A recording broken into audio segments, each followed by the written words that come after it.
Oke, kita mulai saja ya. Oke, selamat Ya, malam Bu. teman-teman semua. Selamat malam, Bu. Assalamualaikum warahmatullahi wabarakatuh. Salam sehat untuk teman-teman mahasiswa Prodi Ilmu Hukum Universitas Terbuka dimanapun teman-teman berada. Bagaimana kabarnya teman-teman semua? Baik, Sehat Bu. ya? Sehat, Bu. Baik. Oke. Eh, Untuk web kedua ini, nanti saya akan memaparkan sedikit materi ya, meskipun teman-teman mungkin saya yakin sudah membaca modul semua, karena sudah mengerjakan tugas juga, sudah banyak yang mengerjakan, dan juga sudah menjawab diskusi, gitu, diskusi 4, 5, dan 6. Nah, kemudian nanti di akhir akan ada sesi tanya jawab terkait tugas, begitu ya. Mungkin kalau sudah beberapa teman yang mengumpulkan, itu nanti bisa ditanyakan. Mungkin ada komen dari saya atau mungkin ada sesuatu yang belum jelas saat mengerjakan tugas 2, gitu ya. Oke, kita mulai dulu untuk materi pertama. Saya share dulu.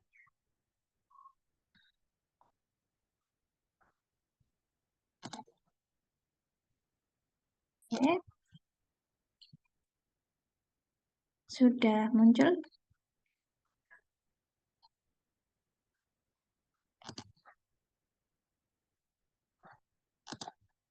Oke.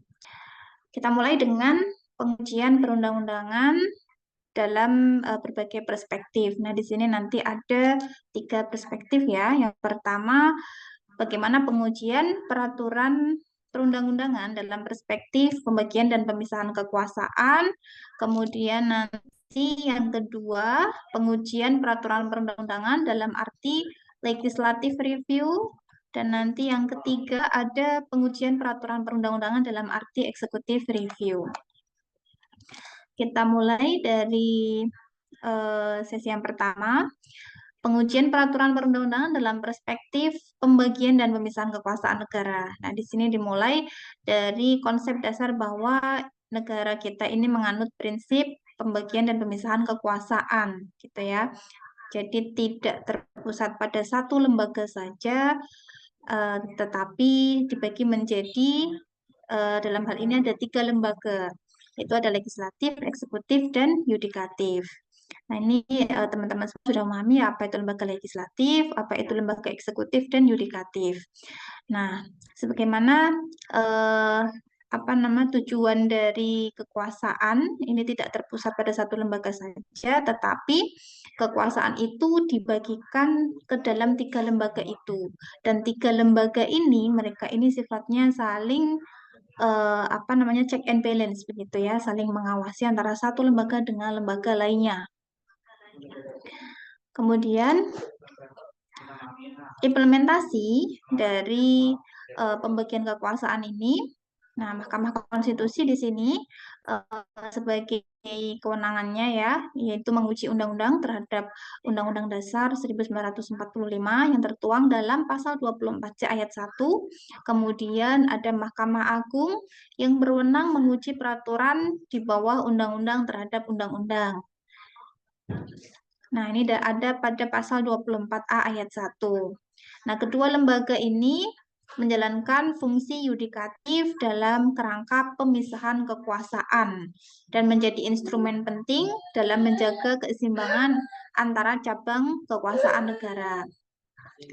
Nah, jadi antara lembaga MK dan MA, nah ini beberapa kemarin saat sesi diskusi ada beberapa teman-teman yang masih menjabarkan tupoksi atau kewenangan dari MK dan MA, beberapa masih ada yang kebingungan begitu ya saya melihat. Kemudian saat menjawab tugas 1 juga beberapa masih ada tumpang tindih dalam jawaban menjawab kewenangan dari MK dan MA. Jadi silahkan untuk dibaca lagi gitu ya. Kewenangan ini kan berarti dasar ya, dasar dari lembaga tersebut itu tugasnya apa gitu. Kemudian yang kedua, pengujian peraturan perundang-undangan dalam arti legislative review. Nah, dalam pengertiannya, legislative review ini proses pengawasan dan peninjauan kembali terhadap peraturan perundang-undangan yang dilakukan oleh lembaga legislatif itu sendiri. Jadi tidak melalui proses yudikatif. Nah, kalau judicial review itu suatu pengujian perundang-undangan melalui proses yudikatif, tetapi kalau legislative review ini yang melakukan peninjauan itu lembaga itu sendiri gitu. Jadi berbeda ya antara judicial review dengan legislative review. Legislative review tidak melalui lembaga peradilan, tetapi dilakukan secara politik dan administratif oleh pembentuk undang-undang itu sendiri. Nah, bentuk dan mekanismenya untuk legislative review, dia bisa berupa amandemen atau revisi gitu ya, kemudian pencabutan undang-undang atau peraturan, dan kemudian ada evaluasi dari pelaksanaan undang-undang yang akan direview. Nah, contohnya misal DPR bersama Presiden melakukan revisi terhadap Undang-Undang Pemilu setelah dilakukan evaluasi penyelenggaraan pemilu sebelumnya. Atau mungkin DPR mencabut gitu. Jadi kalau dalam legislative review, nah ini langsung dari lembaga itu sendiri. Kemudian sifatnya mereka bisa merevisi atau mencabut suatu undang-undang. Tujuannya apa? Untuk menyempurnakan substansi dari hukum itu sendiri. Jadi supaya selaras dengan perkembangan di masyarakat itu seperti apa. Apakah perlu direvisi atau malah justru dicabut gitu. Nah, kemudian menghindari tumpang tindih antar peraturan. Misal, oh ternyata aturan yang di bawahnya itu tidak sesuai gitu kan dengan aturan yang ada di atasnya atau justru sebaliknya. Kemudian menjamin efektivitas pelaksanaan hukum oleh lembaga eksekutif. Jelas ya? Nah, kemudian yang ketiga, pengujian peraturan perundang-undangan dalam arti executive review. Kalau tadi legislative review ya itu dilakukan oleh misal DPR dengan presiden begitu. Nah, untuk executive review bentuk pengawasan dan evaluasi terhadap peraturan yang dilakukan oleh lembaga eksekutif atau pemerintah itu sendiri. Tujuannya untuk memastikan bahwa seluruh peraturan pelaksana sesuai dengan kebijakan pemerintah dan peraturan yang lebih tinggi. Dasar hukumnya pada pasal 5 ayat 2 UUD 1945.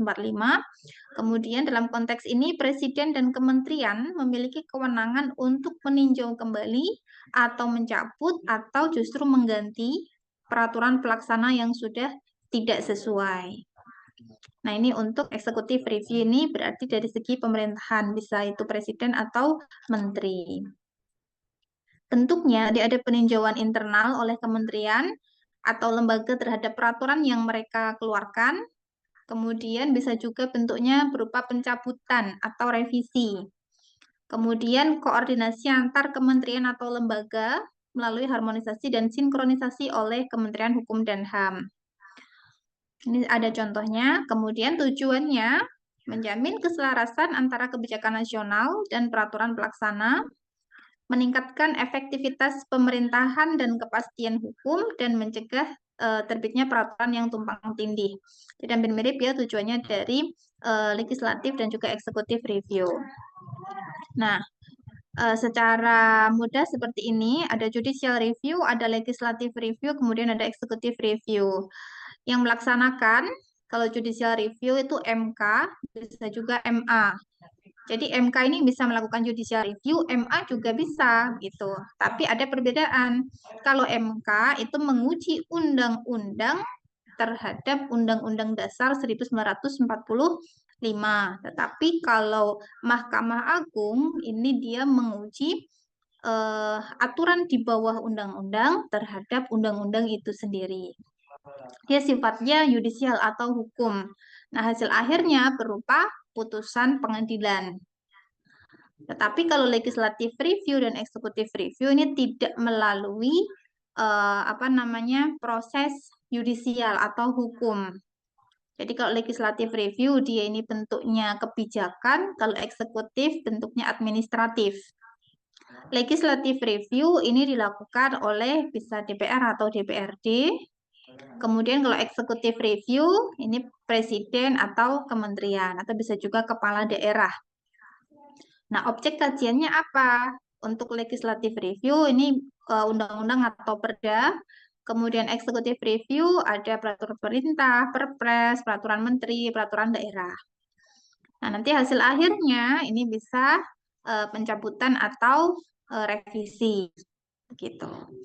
Nah, ini untuk materi tentang pengujian perundang-undangan dalam berbagai perspektif. Jadi ada 3, tidak hanya judicial review, tetapi ada legislative review dan executive review. Oke, ini materi yang pertama ya. Kita lanjutkan materi selanjutnya. Objek pengujian.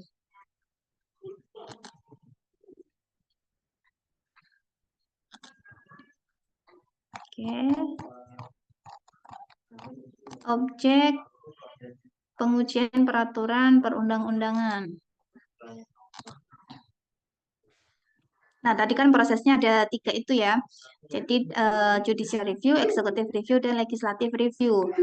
Nah, ini objek pengujian peraturan perundang-undangan. Ini nanti ada beberapa yang diuji begitu ya. Jadi yang diuji dalam pengujian itu apa aja kan gitu.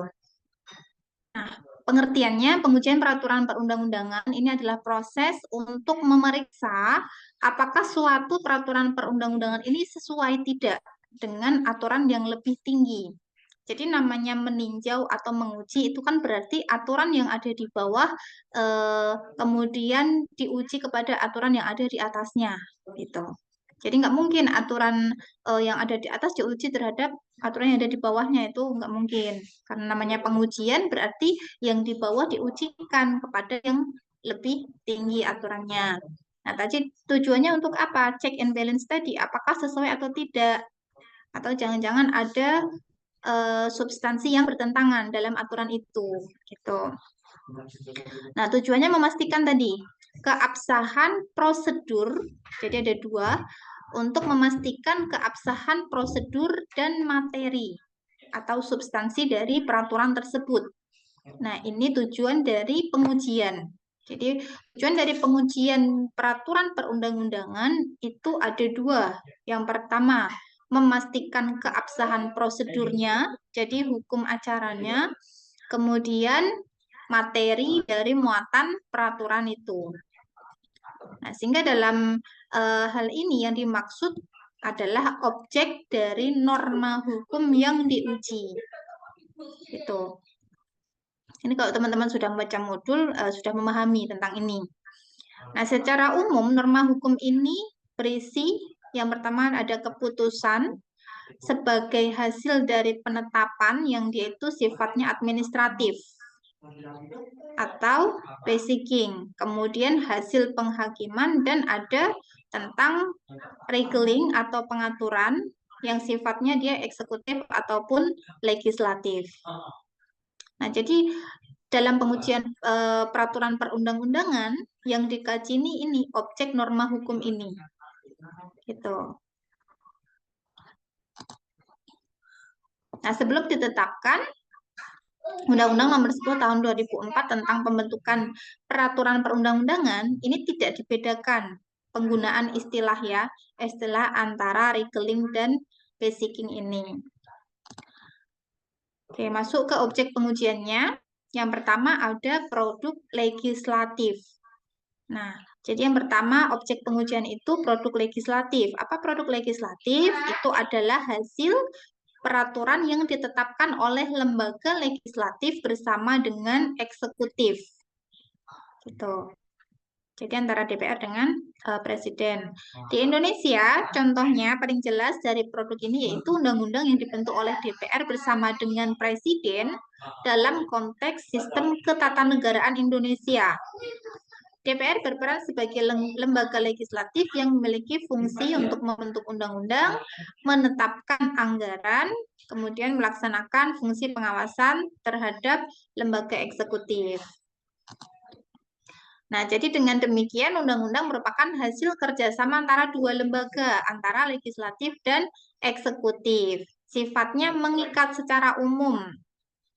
Nah, karena jika undang-undang bertentangan dengan UUD, nah nanti yang berwenang untuk menguji itu bukan DPR dan juga Presiden, tetapi MK gitu. Jadi kalau misal terdapat apa namanya sesuatu ya yang tidak sesuai antara undang-undang dengan UUD, itu yang berhak menguji adalah MK. Kemudian objek kajian yang kedua yaitu produk eksekutif. Nah, ini peraturan yang ditetapkan oleh lembaga eksekutif berdasarkan delegasi atau pelimpahan kewenangan dari peraturan yang lebih tinggi. Ada peraturan pemerintah, ada peraturan presiden, ada peraturan menteri, atau bisa juga bentuknya delegasi kewenangan. Nah, ini diberikan kepada undang-undang agar dapat lebih operasional dan sesuai dengan teknis di lapangan. Yang ketiga, undang-undang dan peraturan di bawah undang-undang. Nah, peraturan di bawah undang-undang apa saja? Bisa peraturan menteri, peraturan presiden, peraturan daerah, dan peraturan lainnya yang tidak disebutkan pada pasal 7 Undang-Undang Nomor 12. Gitu. Implikasinya apa dari pengujian peraturan perundang-undangan ini? Nah, melalui mekanisme judicial review, sistem hukum Indonesia ini memastikan bahwa setiap peraturan ini tidak boleh bertentangan dengan peraturan yang lebih tinggi. Jelas ya? Kemudian hak-hak konstitusional warga negara terlindungi.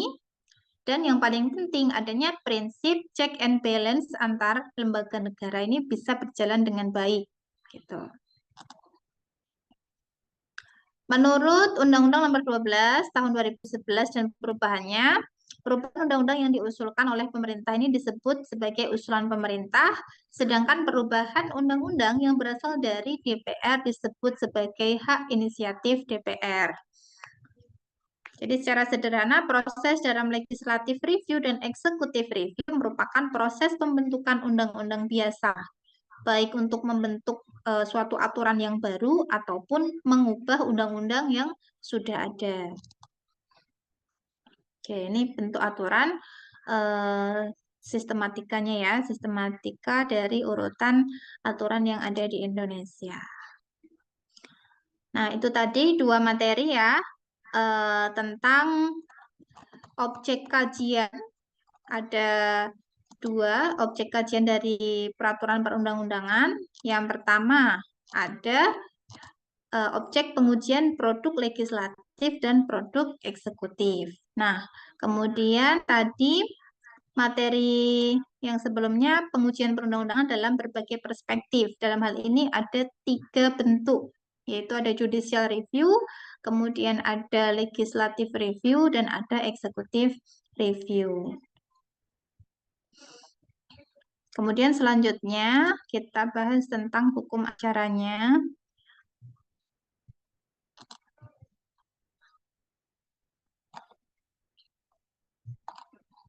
Oke.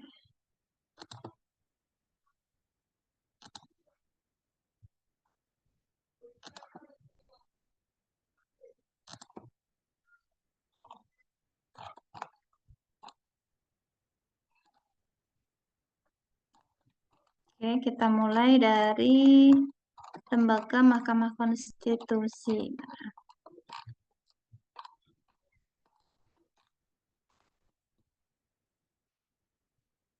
Oke, ini kemarin sudah strukturnya, kemudian asas-asasnya sudah.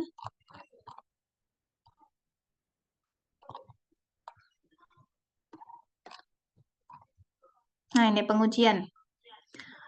Pengujian dari peraturan perundang-undangan ini ya, ada 2, pengujian material dan pengujian formil.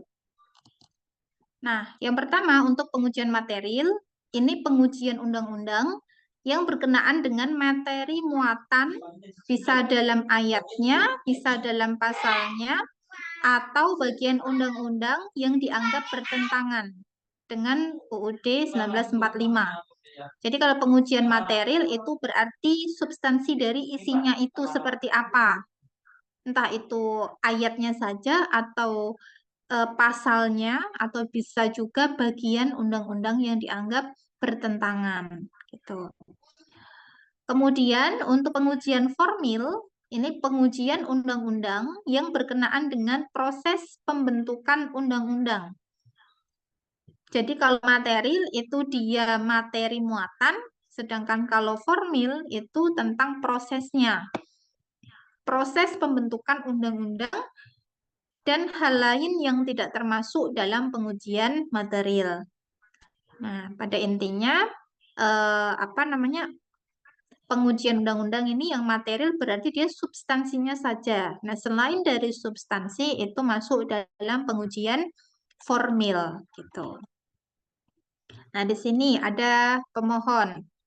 Siapa saja ini yang bisa masuk dalam kategori pemohon? Pemohon ini pihak yang menganggap hak atau kewenangan dari konstitusionalnya ini dirugikan dengan berlakunya undang-undang. Yang pertama, pemohon ini bisa perorangan atau bisa juga kelompok yang memiliki kepentingan yang sama. Kemudian yang kedua, kesatuan masyarakat hukum adat sepanjang masih hidup dan sesuai dengan perkembangan masyarakat. Kemudian yang ketiga ada badan hukum publik ataupun privat bisa menjadi pemohon. Dan yang keempat ada lembaga negara. Nah, kan nanti dalam permohonan judicial review di tugas kedua ini kan harus ada ya siapa pemohonnya kan begitu. Kemudian 5 syarat kerugian konstitusional. Nah, seseorang itu atau badan hukum bisa mengajukan permohonan judicial review jika dia itu merasa ada kerugian, gitu kan? Nah, syaratnya apa? 5 syarat kerugian konstitusional ini yang pertama, haknya atau kewenangannya pemohon ini yang diberikan oleh UUD 1945. Nah, jadi misal nanti ada di UUD itu ada apa? Misal hak hidup, kemudian hak untuk mendapatkan tempat tinggal dan lain sebagainya yang ada di UUD 45 itu. Kemudian hak atau kewenangan konstitusional tersebut oleh pemohon dianggap dirugikan. Jadi pemohon ini menganggap bahwa hak atau kewenangan konstitusional mereka ini ternyata dirugikan dengan undang-undang yang diberlakukan itu. Gitu. Kemudian kerugian konstitusional tersebut harus bersifat spesifik, harus khusus dan aktual, atau setidak-tidaknya potensial yang menurut penalaran yang wajar. Gitu. Kemudian yang keempat adanya hubungan sebab akibat antara kerugian yang dimaksud dengan berlakunya undang-undang yang dimohonkan pengujiannya. Jadi harus ada sebab akibat. Kalau nggak ada sebab akibat antara kerugian dengan undang-undang yang diujikan, ya berarti tidak masuk dalam kategori judicial review. Kemudian adanya kemungkinan bahwa dengan dikabulkannya permohonan, maka kerugian konstitusional yang seperti didalilkan ini tidak akan atau tidak lagi terjadi. Karena sifatnya kan nanti umum gitu ya. Nah, ini beberapa hak asasi manusia yang disebutkan dalam UUD. Nah, beberapa hak ini kalau misal ada perorangan ataupun badan hukum ataupun lembaga yang merasa kok ada peraturan perundang-undangan yang bertentangan dengan hak ini. Nah, ini bisa diajukan. Ada hak untuk hidup, hak untuk mempertahankan hidup dan kehidupan, dan seterusnya ya. Ini yang ada dalam UUD 45. Kemudian selanjutnya, para pihaknya ada siapa saja? Tadi pemohon sudah ya. Kemudian pemohon berarti dia itu orang yang mengajukan permohonan supaya undang-undang itu diujikan gitu. Kemudian pemberi keterangan. Nah, pemberi keterangan ini bisa dari MPR, DPR, DPD atau presiden, kemudian pihak lain yang diminta keterangannya oleh MK. Nah, pihak terkait ini sama dengan pihak pemohon. Nah, ini alurnya. Alur persidangan yang ada di Mahkamah Konstitusi. Nah, di MK ini ada dua tipe persidangan ya. Ada yang yudisial, ada yang non-yudisial. Nah, kemudian persidangannya yang yudisial ini ada sidang panel dan juga sidang pleno. Nah, sidang panel ini dia pendahuluan, kemudian sidang pleno ini prosesnya. Tapi sidang panel juga masuk dalam proses begitu ya. Nah, yang pertama sidang panel memeriksa kelengkapan kejelasan materi pemohon. Materi yang diujikan ini apa namanya? Apakah ada sebab akibat tadi? Tidak begitu. Kalau ternyata nggak ada sebab akibat, ya berarti tidak bisa dilanjutkan. Gitu. Kemudian di sini di sidang panel ini juga memberikan nasihat untuk melengkapi. Misal ada syarat-syarat yang belum lengkap atau mungkin memperbaiki permohonan. Memperbaiki permohonan berarti mungkin apa namanya? Permohonannya ini urutannya atau mungkin materinya ini belum sesuai dengan apa struktur dari permohonan judicial review ke Mahkamah Konstitusi. Kemudian memeriksa perbaikan permohonan, setelah itu memeriksa dan mengesahkan alat bukti pemohon. Nah, ini masuk di sidang panel atau di pemeriksaan pendahuluan. Kemudian setelah itu ada pembahasan perkara dan pengambilan putusan atau tindak lanjut pemeriksaan pendahuluan. Kalau misal tidak ada yang kurang, nah dilanjutkan di sidang pleno atau pemeriksaan persidangan. Nah, di sini mendengar keterangan pemberi keterangan, kemudian mendengar keterangan dari pihak terkait atau pemohon. Pemberi keterangan ini tadi bisa presiden, bisa DPR gitu kan. Nah, kemudian setelah itu, setelah mendengar keterangan pihak terkait atau pemohon, nah baru mendengarkan keterangan saksi atau ahli. Baru dilakukan pembahasan perkara dan pengambilan putusan.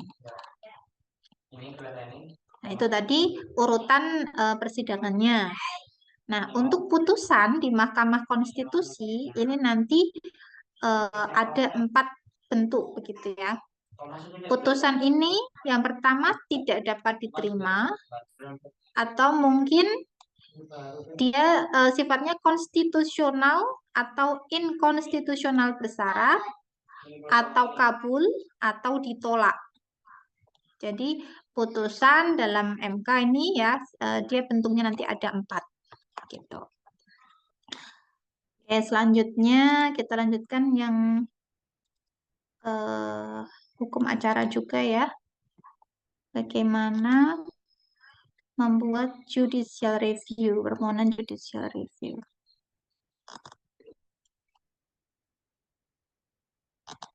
Oke.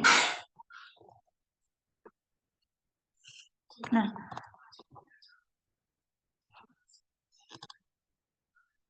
oke, terlihat ya. Persidangan di Mahkamah Konstitusi. Yang pertama, dasar hukumnya Undang-Undang Nomor 24 Tahun 2003 tentang Mahkamah Konstitusi sebagaimana telah diubah terakhir dengan Undang-Undang Nomor 7 Tahun 2020. Kemudian Peraturan Mahkamah Konstitusi Nomor 1 Tahun 2020 tentang persidangan di MK dan seterusnya, ini sebagai dasar hukum. Kemudian, nah ini tadi jenis sidangnya sudah ya, ada sidang yudisial dan non-yudisial. Untuk sidang yudisial, ini ada 2 tadi, sidang panel dan pleno. Sidang panel ini memeriksa kelengkapan dan kejelasan materi. Tadi ya. Kemudian memeriksa perbaikan permohonan, jika ada perbaikan. Kemudian memeriksa pokok permohonan atau mengesahkan alat bukti. Kemudian sidang pleno, memeriksa dan mendengarkan keterangan para pihak, kemudian ahli, saksi dan juga pihak lain, atau mengesahkan alat bukti dan mengucapkan putusan. Nah, jadi persidangan yang ada di Mahkamah Konstitusi itu yang dia sifatnya pengujian perundang-undangan, gitu kan? Ini masuknya di sidang yudisial. Nah, sedangkan sidang non yudisial ini sidang pleno khusus MK dalam rangka pengucapan sumpah ketua atau wakil ketua terpilih dan penyampaian laporan tahunan Mahkamah Konstitusi. Tahapan persidangannya tadi juga sudah ada pemeriksaan pendahuluan, kemudian pemeriksaan persidangan. Pemeriksaan pendahuluan berarti tadi ada sidang, ada sidang tadi ya, sebentar. Nah, sidang panel dan sidang pleno. Kemudian pemeriksaan persidangan dan terakhir putusan atau ketetapan. Pemeriksaan pendahuluan ini penyampaian pokok-pokok permohonan. Nah, di dalam permohonan judicial review harus ada pokok-pokok permohonan apa saja. Nah, itu harus ditulis detail. Memeriksa kelengkapan dan kejelasan materi permohonan. Kemudian memeriksa perbaikan permohonan dan mengesahkan alat bukti. Tujuannya apa? Kok perlu adanya pemeriksaan pendahuluan? Memastikan semua aspek formil atau legal standing ya, kejelasan permohonan dan kewenangan MK dari permohonan ini terpenuhi. Jadi tujuannya dari pemeriksaan pendahuluan memastikan ini tadi legal standingnya apakah sudah betul. Jadi batu ujinya juga, kemudian kejelasan permohonannya, kewenangan dari MK itu apa. Pemeriksaan persidangan, nah ini menerima keterangan tertulis, kemudian mendengar keterangan para pihak yang berperkara, memeriksa dan mengesahkan alat bukti, mendengarkan keterangan saksi atau ahli, memeriksa alat bukti lain. Kemudian dilanjut nanti terakhir yaitu mengucapkan putusan atau ketetapan dalam sidang pleno terbuka untuk umum. Ini teman-teman sudah dapat ini ya, mata kuliah hukum acara ya, perdata dan pidana ya. Nah ini apa namanya sama juga di MK ini juga ada hukum acaranya. Nah, ada persidangan jarak jauh. Ini juga berlaku di MA ya, di MA juga ada persidangan jarak jauh. Di MK juga sama, ada persidangan jarak jauh. Nah, sidang jarak jauh ini dilakukan oleh Mahkamah Konstitusi sama, dia hukum acaranya juga sama, hanya bedanya ini persidangannya ini dalam bentuk online atau video conference, jadi melalui media elektronik. Tetapi apa namanya itu juga harus disesuaikan juga apakah dia itu di kondisi yang memang memungkinkan untuk online atau tidak. Nah, tujuan persidangan jarak jauh yang pertama, kelancaran proses persidangan melalui sidang secara online atau daring, kemudian efisiensi biaya dan juga waktu dari para pihak, jelas ya. Kemudian yang ketiga, memenuhi ketentuan pelaksanaan persidangan secara online disebabkan persidangan secara offline tidak memungkinkan untuk dilaksanakan. Jadi misal ada suatu kendala begitu, seperti mungkin kemarin ya ada pandemi, nah itu bisa dilaksanakan sidang secara online. Yang keempat, memudahkan akses pencari keadilan pada pengadilan dan juga keadilan. Nah, model online seperti ini tidak hanya dapat dilaksanakan dalam proses litigasi, tetapi yang non litigasi seperti mediasi gitu itu juga bisa dilaksanakan secara online. Tetapi melihat lagi apakah para pihaknya ini memungkinkan untuk dilaksanakan secara online atau tidak. Sebenarnya pelaksanaan secara online baik itu proses litigasi atau non litigasi seperti ini sangat memudahkan gitu ya. Tetapi dilihat lagi latar belakang masyarakat kita di Indonesia ini kan sangat majemuk begitu ya. Banyak masyarakat yang ada di daerah yang kesulitan, kita gitu kan, kesulitan sinyalnya begitu. Dan juga sistem keamanan dari IT kan itu juga penting ya, karena ini kan suatu proses litigasi kalau untuk persidangan ataupun mungkin di perkara perdata begitu ya, yang non litigasi ada perdamaian dulu atau mediasi. Nah, itu kan sesuatu yang sifatnya rahasia gitu. Nah, misal ada sengketa perdata atau apa yang itu kan sifatnya privasi. Nah, itu kalau misal keamanan dari sistem IT-nya tidak bagus, nah itu akan dimungkinkan apa namanya bisa diakses oleh orang-orang yang tidak tidak ini ya, tidak berkepentingan, tetapi mereka bisa mengakses itu. Gitu. Oke, ini untuk hukum acaranya. Kemudian kita lanjutkan. Oke, ada satu materi lagi. Teknik penyusunannya. Ini tugas teman-teman ya, tugas 2. Bagaimana teknik penyusunan dari judicial review.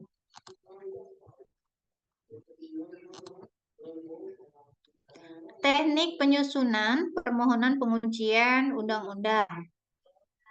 Nah, yang pertama ya ada para pihak ya. Pasal 3 dan pasal 7 ayat 1 PMK nomor 2 tahun 2021.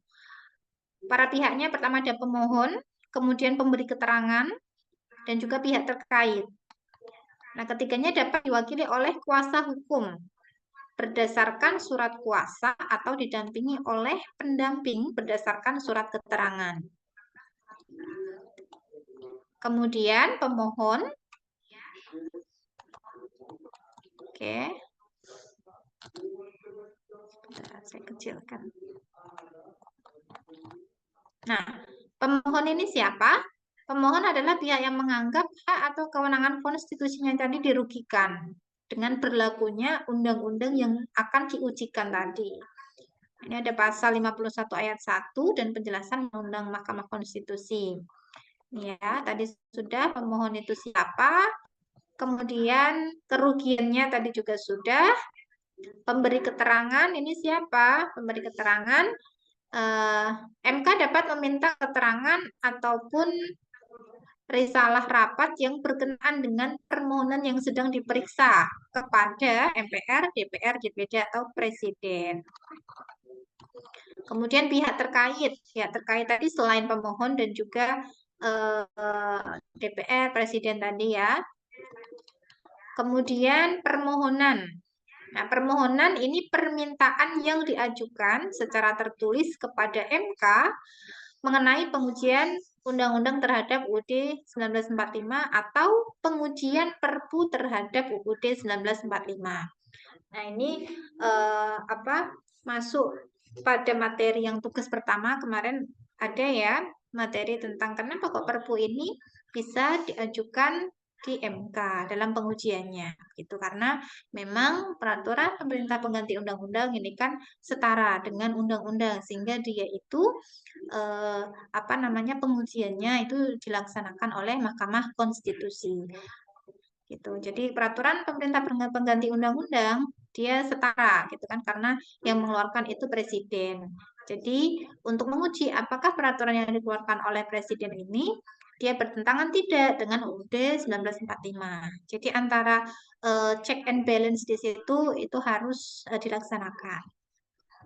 Permohonan pengujian undang-undang dan Perpu ini meliputi pengujian formil dan juga pengujian material. Tadi sudah ya, pengujian formil ini berarti segala sesuatu selain substansi dari undang-undang itu, misal ayatnya atau pasalnya atau bagian dari undang-undang itu. Oke. Kemudian pengajuan permohonan tadi bisa dilaksanakan secara luring dan daring. Ini ada berkasnya. Permohonan secara tertulis dalam bahasa Indonesia sebanyak 1 eks lembar asli ditandatangani oleh pemohon atau kuasa hukumnya, fotokopi identitas, kemudian ada ART.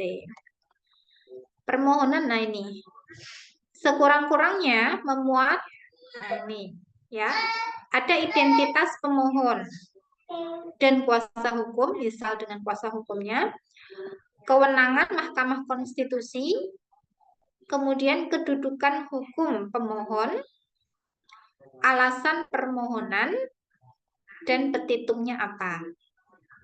Nah, ini struktur dari permohonan judicial review. Sekurang-kurangnya itu ada ini, minimal ada ini ya. Gitu. Nah, nanti kan bisa ditambah dengan misal tanggalnya gitu dan seterusnya atau argumentasinya gitu. Nah, tapi sekurang-kurangnya ya tidak boleh melewatkan kelima ini. Identitas, kewenangan Mahkamah Konstitusi, kedudukan hukum pemohon, alasan permohonan, dan petitum. Nah, dari beberapa tugas yang teman-teman kumpulkan, itu ada beberapa yang sudah sangat bagus ya. Ada yang saya nilai 100 juga, itu. Tetapi yang masih kurang juga ada beberapa. Nah, untuk teman-teman yang mungkin merasa kok nilainya belum puas, boleh mengirimkan ulang tugasnya. Itu kan ada komen dari saya ya. Mungkin suruh saya memperbaiki bagian apa, nah itu boleh diperbaiki, dikirim ulang, nanti saya nilai ulang lagi. Gitu. Kemudian, yang pertama harus ada identitas pemohon. Sesuai dengan pasal 10 PMK nomor 2 tahun 2021, yang pertama identitas pemohon itu ada nama pemohonnya. Kemudian pekerjaannya apa, kewarganegaraan, alamat rumah, dan alamat surat elektronik atau email. Nah, minimal seperti ini. Ini awalnya. Izin Bu, baru muncul tulisannya Bu. Dari tadi tidak muncul tulisannya. Izin. Dari tadi tidak muncul ya? Oke. Ini Ya, baru ini muncul Bu. sekarang terlihat. Siap. Jelas ya? Ini sudah terlihat ya? Padahal dari tadi saya bagikan layar, tapi nggak muncul. Oke. Tidak muncul Ibu. Ini teman-teman bisa terbaca sekarang ya? Bisa. Oke, ini yang paling penting ya. Jadi sesuai dengan tugas teman-teman, mungkin ada yang belum mengumpulkan atau mungkin kemarin bingung, ini harus apa dulu yang ditulis. Nah, ini contohnya. Jadi pertama di sini ada kota, kemudian tanggal dan tahun. Jangan lupa ada kepada yang terhormat di sini ya. Kemudian halnya apa? Permohonan pengujian material pasal berapa, undang-undangnya apa gitu. Ini yang mau diujikan terhadap UUD 1945. Gitu. Nah, di sini ini ada identitas pemohonnya tadi. Nah, nih kami yang bertanda tangan di bawah ini ada berapa gitu. Atau mungkin satu orang gitu kan bisa ya. Nah, ini ternyata dia ini advokatnya ya, kuasa hukumnya. Di kantor, nah ini misalkan ini pakai advokat. Kalau misal dia sendiri berarti langsung di sini. Nih, nama, tempat tanggal lahir, kewarganegaraan, pekerjaan, alamat. Selanjutnya apa? Dia apakah pemohon satu aja atau ada pemohon dua dan sampai berapa ini dituliskan semua. Nah, kemarin teman-teman ada yang membuat ini hanya bentuk format seperti ini aja ada. Yang copy paste dari ChatGPT juga ada gitu ya. Saya tuh tidak melarang ya teman-teman pakai mungkin ChatGPT atau apa, tetapi mohon untuk disesuaikan begitu.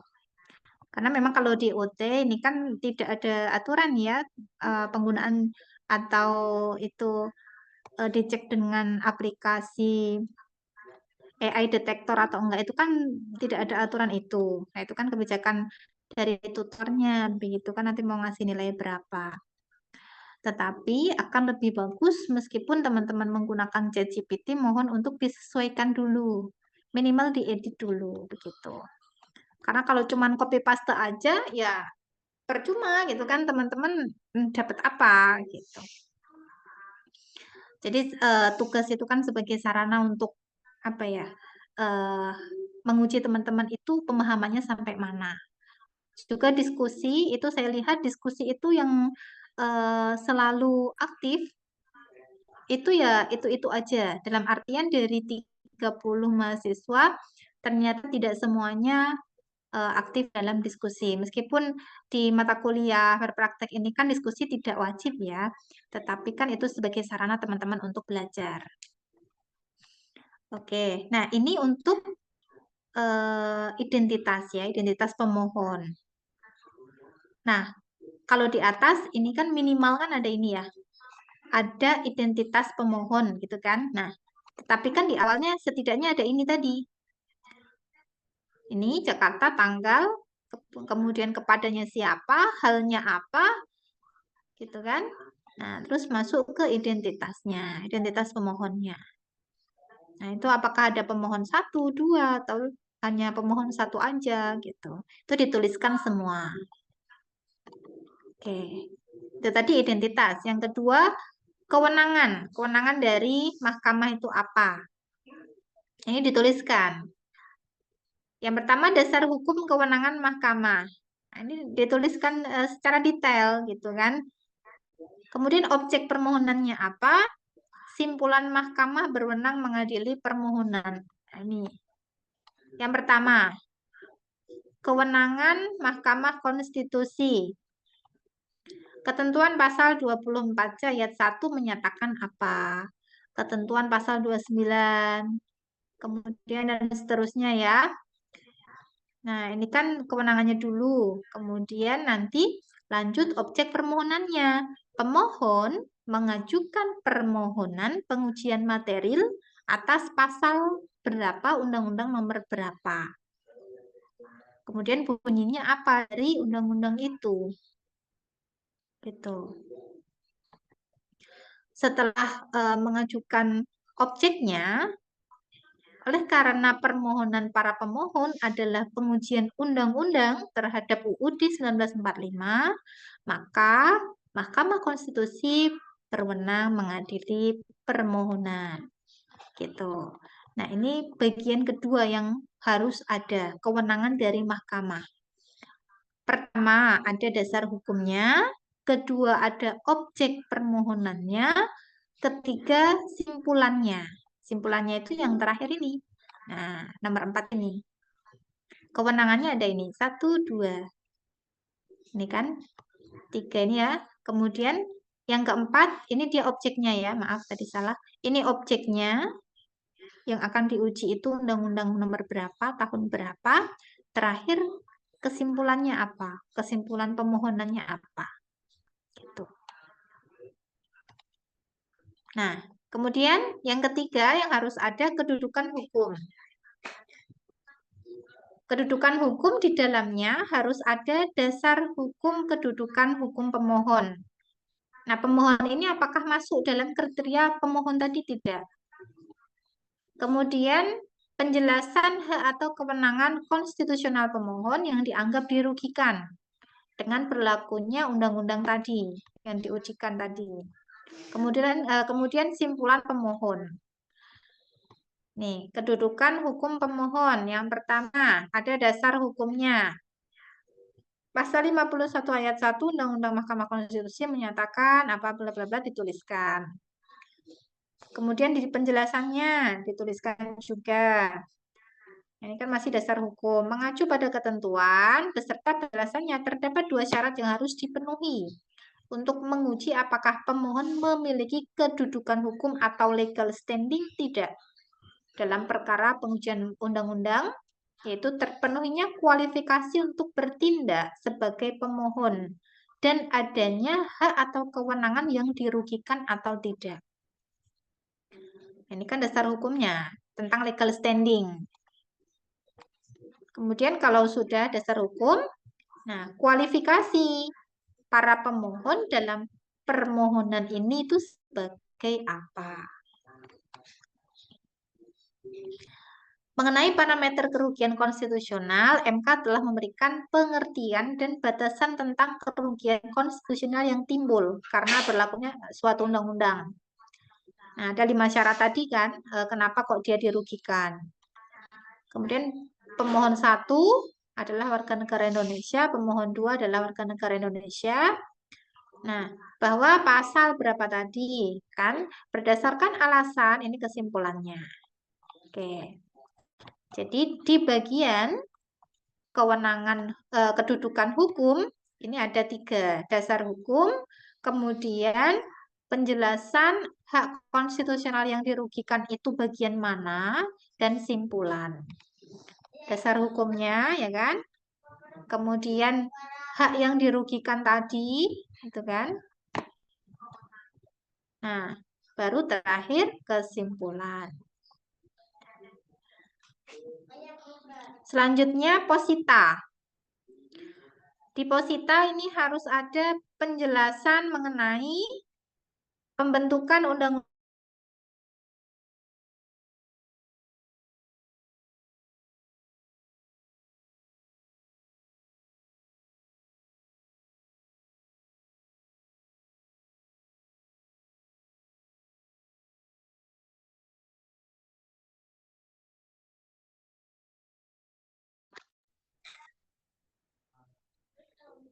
Halo, oke.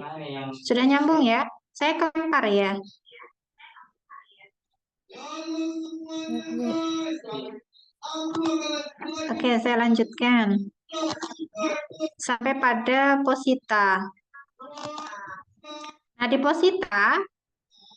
posita ini harus ada yang pertama penjelasan mengenai pembentukan undang-undang atau perpu tidak memenuhi ketentuan dari pembentukan undang-undang itu. Kemudian penjelasan bahwa materi muatan ayat, pasal atau bagian bertentangan dengan undang-undang. Nah, ini diuraikan secara detail. Dalil dari pemohon disertai dengan dasar hukum dan juga argumentasi yuridis. Nah, di sini argumentasi yuridisnya ini sangat penting gitu. Jadi nanti teman-teman harus detail dalam membuat argumentasi yuridis ini. Selanjutnya petitum. Petitum ini hal-hal yang diminta untuk diputuskan. Kalau posita tadi kan yang menjadi permasalahan itu apa, gitu kan? Makanya di situ teman-teman harus bisa berargumentasi, gitu. Nah, sedangkan di petitum ini yang diminta tuh apa? Pengujian formil meliputi mengabulkan permohonan pemohon untuk seluruhnya, menyatakan bahwa pembentukan undang-undang atau perpu yang dimohon pengujian tidak memenuhi ketentuan pembentukan UUD 45. Kemudian memerintahkan pemuatan putusan ini dalam berita negara. Nah, jadi dalam petitum itu ada 2 hal yang diminta. Yang pertama pengujian formil, yang kedua pengujian materialnya. Yang pengujian material meliputi mengabulkan permohonan pemohon untuk seluruhnya, menyatakan bahwa materi muatan ayat atau pasal atau bagian tentang undang-undang yang diajukan itu ya, itu tidak mempunyai kekuatan hukum yang mengikat. Gitu. Nah, ini bagian petitum. Kemudian masih di petitum. Nah, ini yang petitum inkonstitusional yang bersyarat. Nah, ini bentuknya seperti ini contohnya. Kemudian selanjutnya, oke.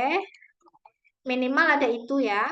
Nah, nanti terakhir baru penutup. Gitu. Nah, ini contoh ya. Contoh dari pengajuan permohonan judicial review di Mahkamah Konstitusi. Minimal ada itu. Oke, saya bukakan contoh pengajuan judicial review.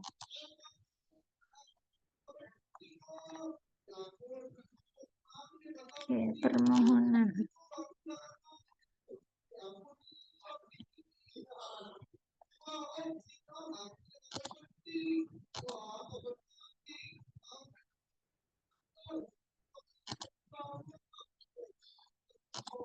Nah, ini contoh permohonan ya.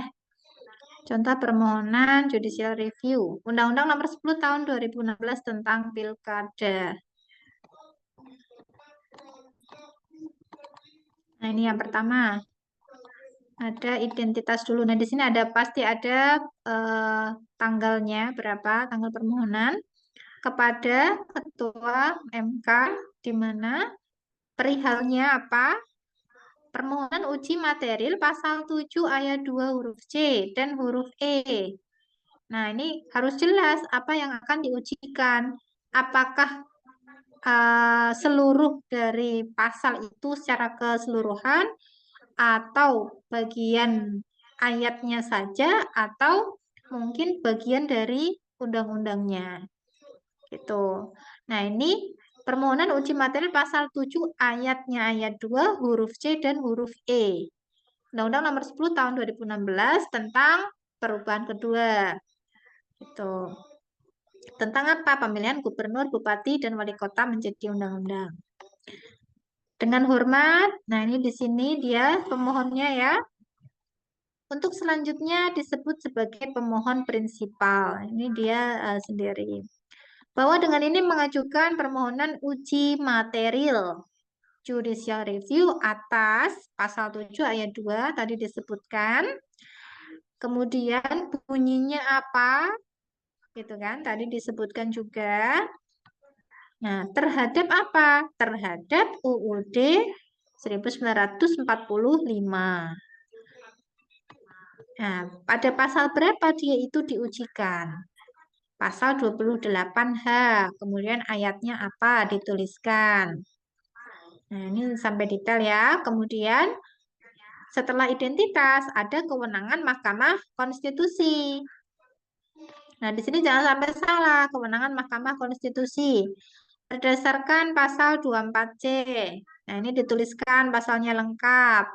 Dan berdasarkan pasal 10 ayat 1 huruf A Undang-Undang Nomor 24 Tahun 2003 tentang Mahkamah Konstitusi, dituliskan juga pasalnya. Nah, baru masuk yang kedua tentang kedudukan hukum dan kerugian konstitusional pemohon. Legal standing-nya apa, kerugiannya apa. Nah, ini udah masuk ke bagian ketiga. Berarti yang pertama tadi ada identitas, kemudian ada kewenangan MK, kemudian yang selanjutnya legal standing dan kerugiannya apa. Di bagian kedudukan hukum dan kerugian konstitusional pemohon, bahwa kedudukan hukum atau legal standing merupakan syarat yang harus dipenuhi oleh setiap pemohon untuk mengajukan permohonan pengujian undang-undang terhadap UUD 45 kepada MK sebagaimana diatur pada pasal 51 ayat 1 Undang-Undang Mahkamah Konstitusi. Dituliskan lagi pasalnya. Kemudian berdasarkan apa? Nah, jadi legal standing dari pemohon itu dituliskan.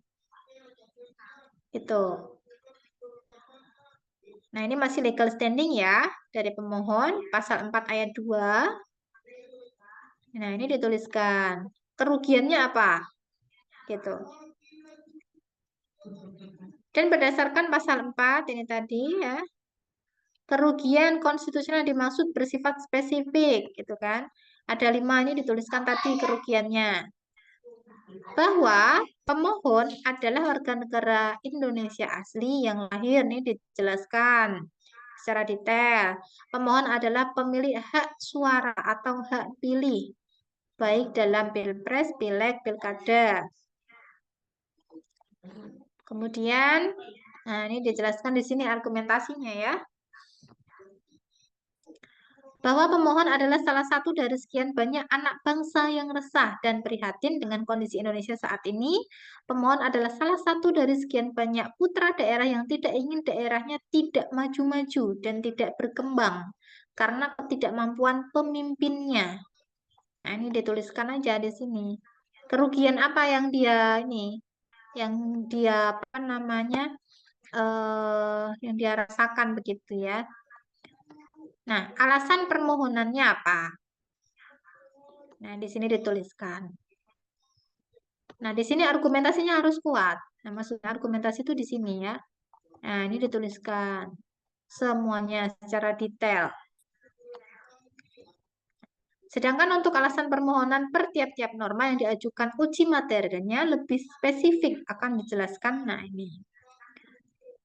Misal pada pasal 7 ayat 2 huruf C Undang-Undang Pilkada mensyaratkan tingkat pendidikan calon kepala daerah paling rendah hanya sebatas SLTA. Itu. Nah, kemudian nanti dituliskan juga argumentasinya apa gitu kan. Sini. Nah, ini argumentasi ini yang penting gitu. Oke, ini masih sama. Ini yang pasal 7 huruf E sama juga dijelaskan di sini. Nah, baru petitumnya. Nah, makanya di bagian posita ini yang agak sulit membuat argumentasinya tadi, argumentasi hukumnya itu. Kemudian petitum, berdasarkan seluruh dalil-dalil yang telah dijabarkan di atas, pemohon memohon kepada Majelis Hakim Mahkamah Konstitusi untuk memeriksa, menguji, dan mengadili permohonan untuk memberikan putusan. Apa? Mengabulkan permohonan, menyatakan bahwa pasal 7 ayat 2 huruf C, kemudian pasal 7 ayat 2 huruf E, nah ini gimana? Ini dia apakah mau merubah atau apa namanya tidak setuju dengan pasal itu. Nah, ini kan kalau dia jadi merubah ya, berpendidikan paling rendah sarjana atau sederajat, misal. Nah, ini penutupnya. Demikian permohonan ini disampaikan, hormat kami siapa pemohonnya. Ini maksudnya sebagai penutup tuh ini. Nah, itu contoh ya, contoh permohonan judicial review yang bisa teman-teman mungkin bisa contoh gitu ya, bagi yang belum mengerjakan tugasnya. Nah, begitu teman-teman, sampai sini dulu. Mungkin ada yang mau menanyakan terkait tugasnya, silahkan. Ini ada Adi, ada Tia, Kevin, Naila, Cantika. Ini sepertinya sudah mengerjakan semua ini yang hadir nih.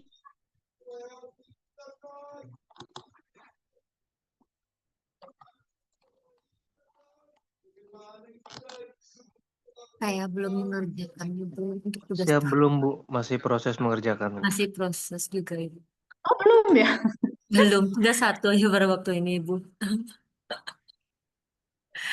Sebentar, saya sama buka e-learning.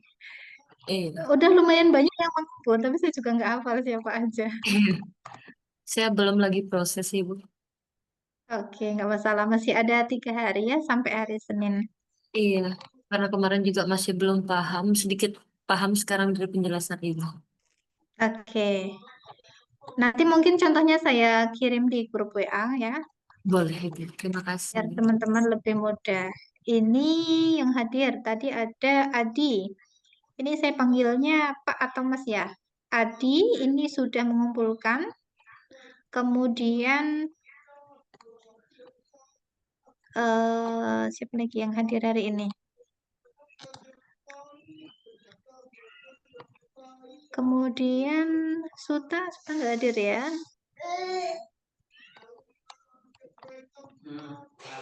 Maila, oh iya Maila belum.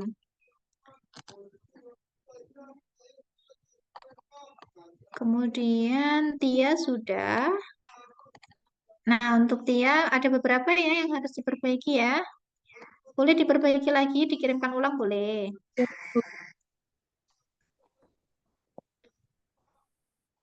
Ade hadir nggak ya? Sudah mengumpulkan. Reza sudah. Kevin juga sudah. Punya Kevin nih bagus ya. Cantika juga tugasnya sudah bagus. Oke, sebenarnya yang hadir hanya itu aja. Ada yang mau ditanyakan atau sudah jelas teman-teman? Jadi pada intinya untuk tugas kedua ini ya, tadi minimal ada 5 itu tadi ya, yang harus ada dalam permohonan judicial review. Dan nanti teman-teman yang agak kesulitan pada bagian eh, apa namanya pembuat argumentasi hukumnya itu yang harus ini ya, harus detail gitu. Jadi supaya permohonan kita itu jelas gitu kan. Kemudian nanti tidak ada perbaikan dalam permohonan. Nah, itu argumentasinya itu yang harus teman-teman buat secara detail gitu.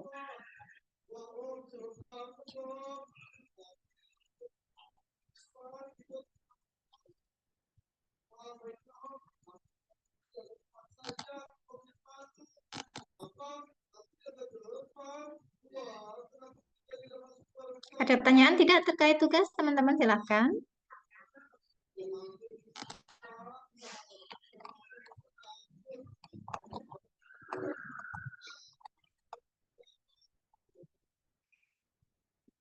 Atau saya mau menampilkan tugas dari teman-teman, boleh nggak ya? Sebagai contoh.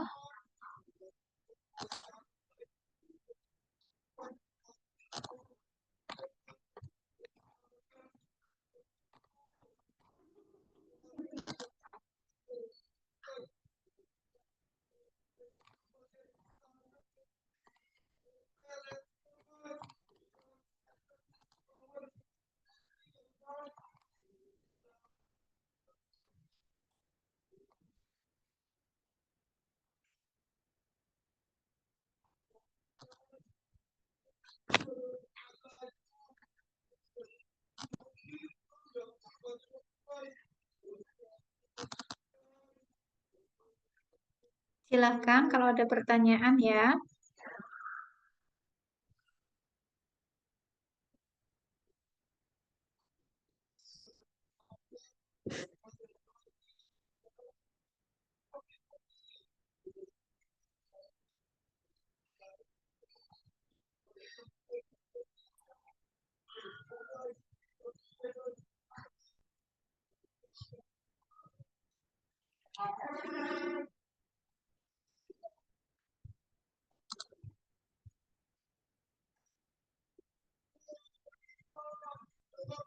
Sambil saya absen ya, yang hadir siapa aja.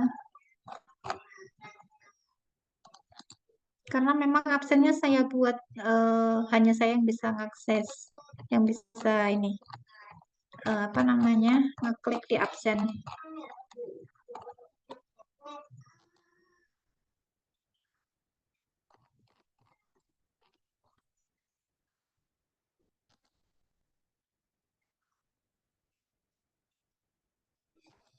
Ada beberapa yang izin tadi.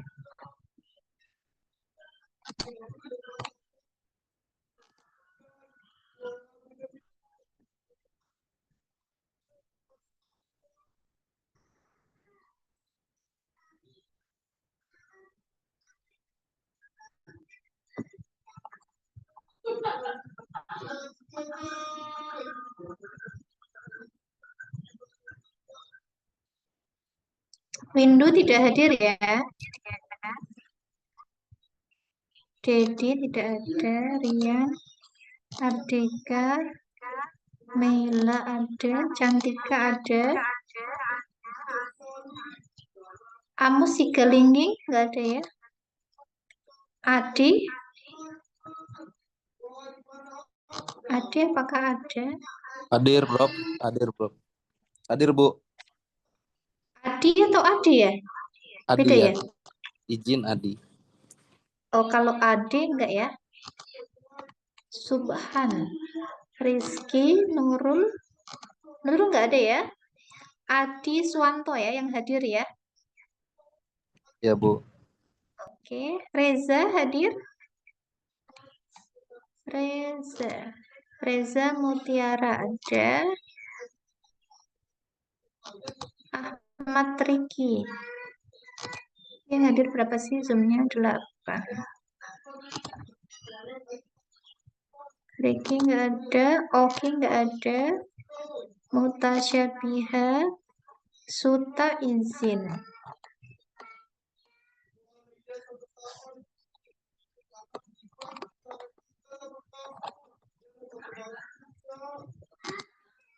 Dia juga izin, Siti nggak ada, Amea Intan nggak ada ya, Irma.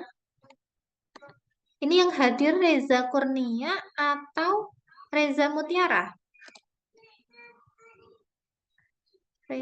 Reza Mutiara ya. Muhammad Reza Kurnia tidak ada. Johar tidak ada. Kevin Abiyu ada ya. Siap hadir, Bu. Oke. 1, 2, 3, 4, 5. 5 orang yang hadir ya. 1, 2, 3. Oh, Tia hadir ya? Kok kayaknya tadi ada WA izin. Siap, Bu. Belum saya buka tapi. Sulistia mana tadi?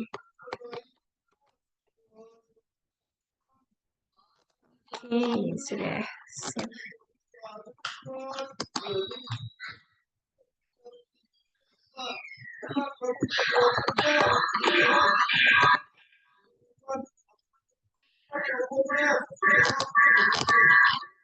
Pertanyaan teman-teman?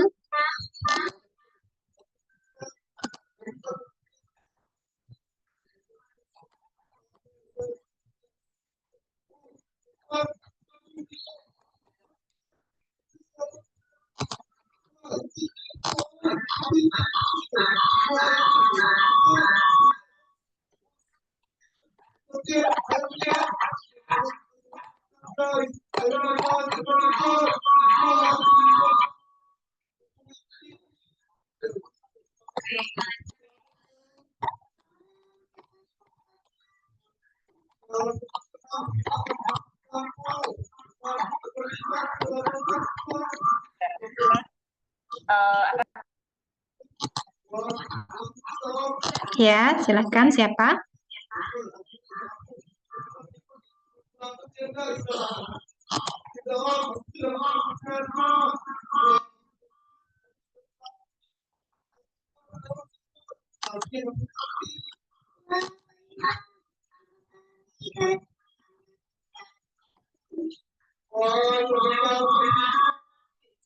Saya ini ya coba share ya salah satu tugas dari teman-teman.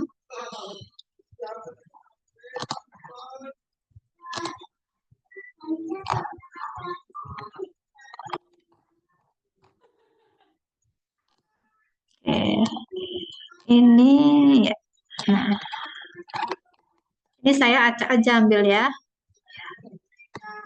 Nah, ini yang pertama dia sudah ada nih kepada yang terhormat gitu kan. Kemudian sudah ada identitasnya. Nah, maksud saya diisi dengan identitas teman-teman tidak masalah gitu. Misal pekerjaan ini dia nulisnya calon anggota DPR gitu kan. Ini nggak masalah, yang penting tuh jadi ada isinya gitu ya, tidak hanya format aja. Jadi ada beberapa yang ngirim tuh cuman format, identitas, nama kosong, tempat, pekerjaan kosong semua. Kewenangan MK ini juga dia hanya ditulis pasal titik-titik, pasal titik-titik seperti itu. Jadi maksudnya ditulis aja semuanya gitu.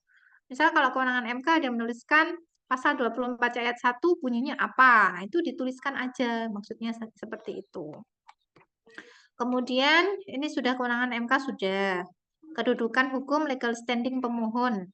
Harusnya tadi dan kerugian konstitusionalnya apa gitu kan. Bahwa pemohon adalah yang telah beberapa kali mencalonkan diri sebagai anggota DPR namun belum berhasil terpilih. Bahwa pemohon memiliki hak konstitusional untuk memperoleh kesempatan yang sama. Nah, ini dia sudah ada kedudukan atau legal standing-nya. Kemudian objek pemohonan pengujian. Nah, yang diujikan ini apa? Gitu kan? Nah, terhadap apa gitu harusnya. Ini dituliskan juga. Oke. Kemudian, oke, Cantika hadir. Oke, ya, sudah saya absen hadir, Mbak. Kemudian, norma UUD yang dilanggar. Nah, dia ini apa strukturnya ini ya, dibuat terpisah gitu. Oke. Kemudian alasan permohonan. Nah, ini argumentasinya apa aja ditulis di sini. Tetapi ini juga belum detail. Ini dia kelihatan pakai ChatGPT nih, di sini masih ada kayak gini. Nah, sebenarnya teman-teman tuh kalau misal menggunakan ChatGPT itu kelihatan banget ya. Dari fontnya aja ini udah kelihatan. Nah, ini masih ada yang tebel kayak gini kan. Nih, apalagi nih ada kayak gininya nih. Ini udah pasti ChatGPT nih. Tuh. Kemudian, nah tapi dia nggak langsung copy paste dikirim, nggak. Ada beberapa itu di grup tutor itu ada yang nge-share gitu. Jadi ada mahasiswa yang ngirim tugas sampai pertanyaan yang di chat GPT-nya itu di copy paste dikirimkan, itu ada. Jadi jangan sampai ya teman-teman di kelas saya ya. Oke. Nah, ini lumayan bagus, tapi ini dia masih belum mengerjakan secara mandiri dengan kemampuan dia. Ini masih dengan ChatGPT. Begitu. Ya. Tapi isinya dia sudah memenuhi dari minimal permohonan di judicial review itu tadi. Cuman yang tadi bagian posita dan petitumnya ya. Kemudian di bagian posita terutama. Yang paling penting itu kan posita ya. Apa yang mau diujikan. Kemudian argumentasinya tadi, argumentasi hukumnya. Dia di sini masih terlalu singkat seperti ini. Gitu.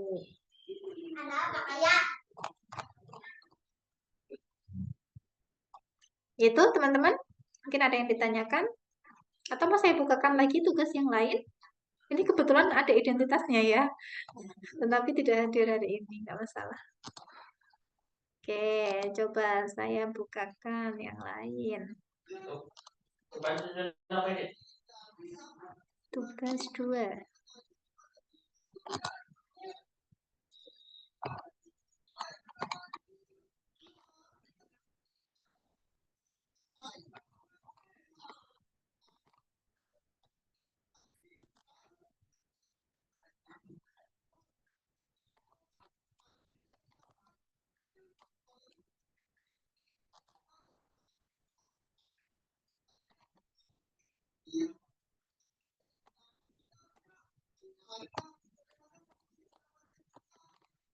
Coba saya cari yang PDF biar cepat bukanya.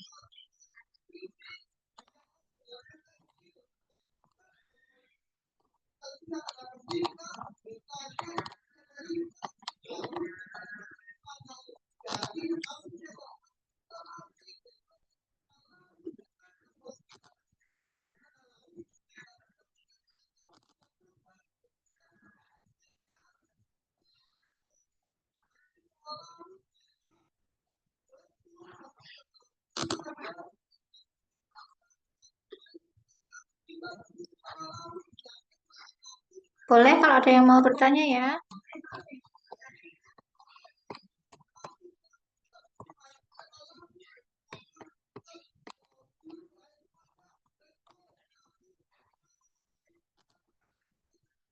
Oke, ini saya share punyanya Kevin.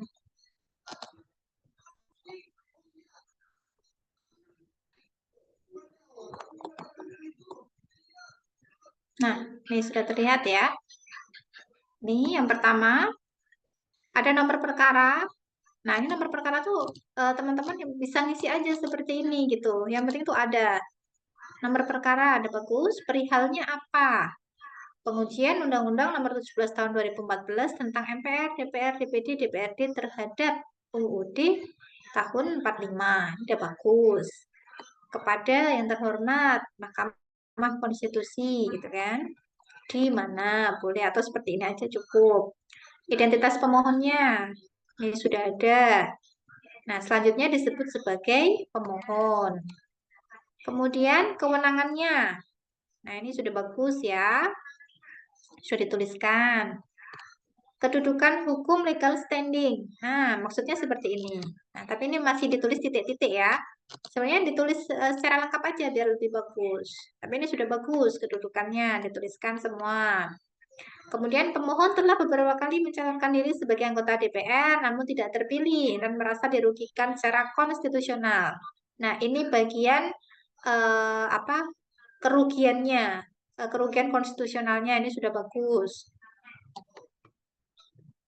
Akibat tidak adanya pembatasan masa jabatan, calon anggota baru sulit bersaing secara adil karena dominasi politik dan SDM. Nah, oleh karena itu pemohon memiliki legal standing sebagai syarat putusan MK, yakni adanya kerugian hak konstitusional yang aktual, potensial, dan disebabkan langsung oleh berlakunya Norma aku tadi, ini udah bagus. Norma yang diuji apa? Ini sama ini, berarti kan ada dua dia.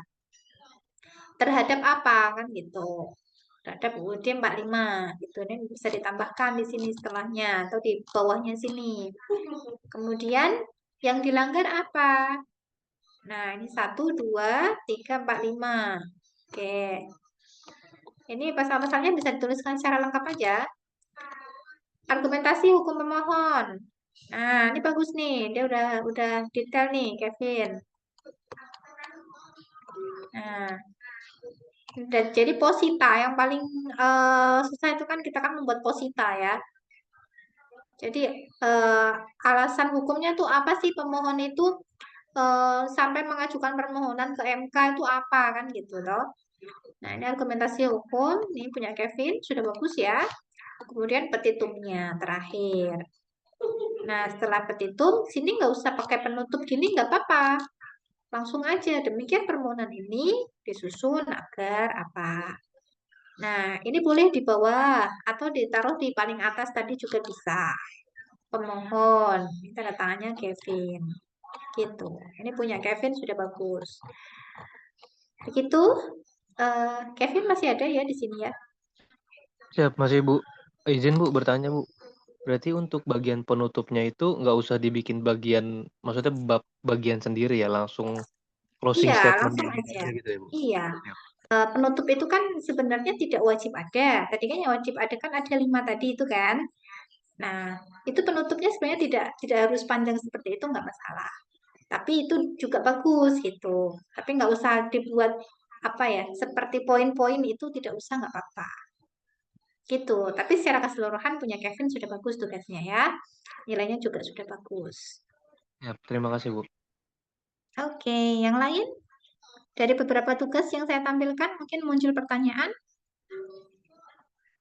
Atau mau saya tampilkan satu lagi ya, biar teman-teman tahu apa namanya bentuk dari tugas teman-teman yang sudah mengumpulkan seperti apa.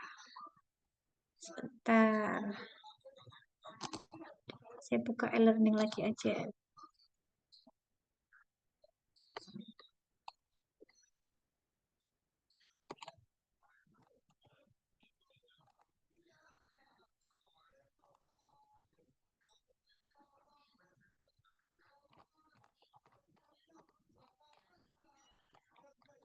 Saya ambil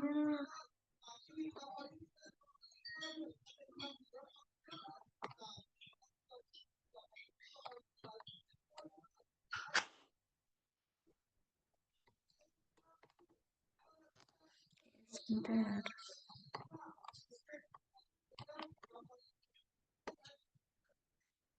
Ini sebentar, satu.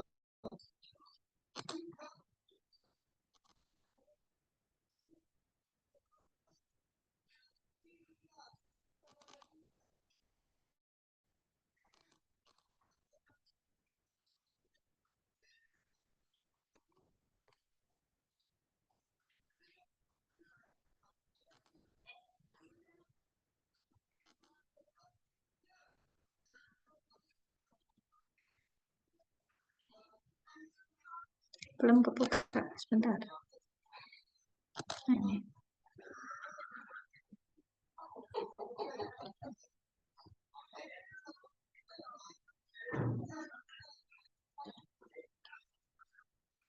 Belum ada pertanyaan lagi ya?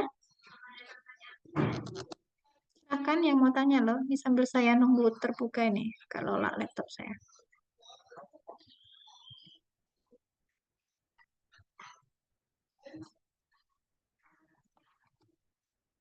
Nah, ini saya kasih contoh ya. Contoh yang hanya kerangkanya aja yang dikirimkan.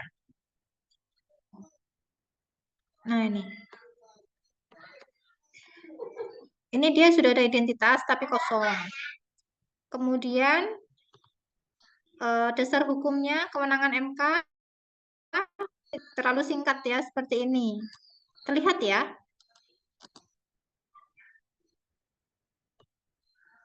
Nah, ini dia kurang lengkap gitu. Kewenangan MK. Kemudian yang mau diujikan apa? Alasan atau positanya. Nah, ini kan juga kelihatan banget kalau ini ChatGPT ya. Nggak ada argumentasinya. Dia argumentasinya cuma ini aja nih. Nah, segini nih. Nih, kemudian petitum. Nah, ini. Gitu ya. Jadi ini masih terlalu apa ya? Dia belum memahami gitu kan. Dia jadi hanya ngirim kerangkanya aja gitu. Ini kewenangan MK bisa cuma ini toh. Kemudian undang-undang yang diujikan ini boleh sih seperti ini. Tapi di sini di bagian posita, nah singkat banget dia, cuma segini toh. Nah, padahal yang mau diujikan apa?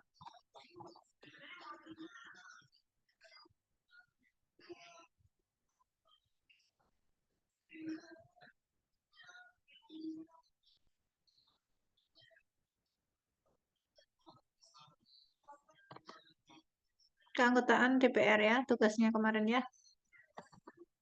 Oke. Ini masih terlalu singkat ya. Contohnya seperti ini yang perlu banyak diperbaiki gitu. Jadi tadi saya sudah nge-share ya 3 tugas.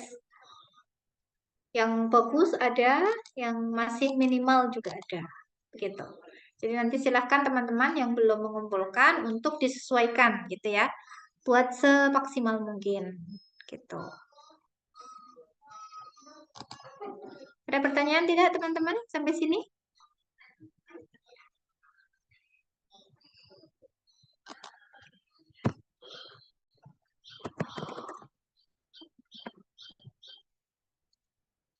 Kalau tidak ada, kita akhiri dulu. Sebentar, saya ini ya tak screenshot dulu. Nanti mohon dibuka kameranya sebentar ya.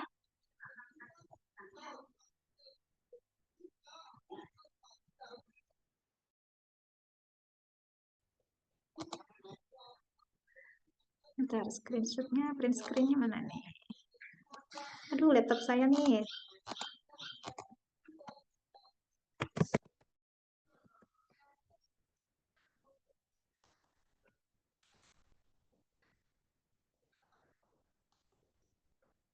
Sebentar.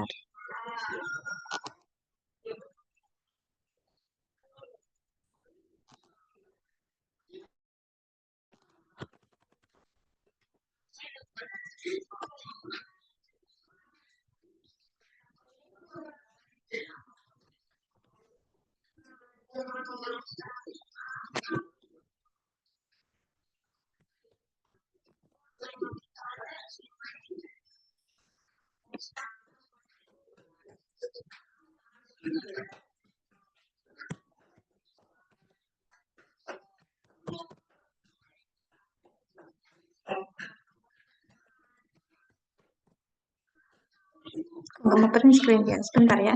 Maaf ya.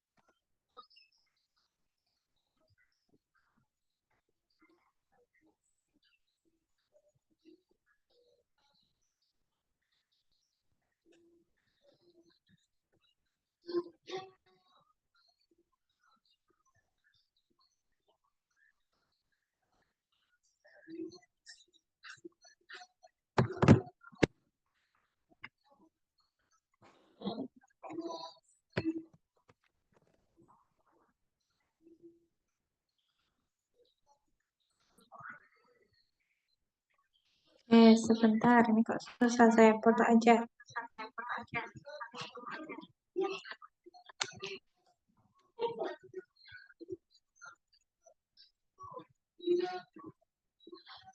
Oke, terima kasih teman-teman semua yang sudah bergabung malam ini ya. Silakan bagi teman-teman yang belum mengumpulkan tugas, kalau misal ada pertanyaan, boleh ditanyakan di grup bagi yang belum mengumpulkan. Atau mungkin yang mau perbaikan tugas juga dipersilakan. Oke, mungkin cukup dari saya malam ini ya. Mohon maaf kalau ada kekurangan, ada kesalahan. Terima kasih teman-teman yang sudah bergabung pada Tuweb 2 malam ini. Dan saya memberikan apresiasi yang besar untuk teman-teman yang selalu bergabung ya, entah itu di diskusi ataupun dalam Tuweb ini. Meskipun Tuweb ini sebenarnya eh, hanya sarana untuk teman-teman berdiskusi tentang tugas saja, begitu ya. Tapi saya memberikan apresiasi yang besar untuk teman-teman semua. Itu dari saya cukup sekian. Assalamualaikum warahmatullahi wabarakatuh. Selamat malam dan selamat beristirahat untuk teman-teman semua. Baik, Waalaikumsalam Bu, warahmatullahi terima wabarakatuh. kasih. Waalaikumsalam. Terima kasih, Bu. Malam. Oke. Terima kasih, Bu.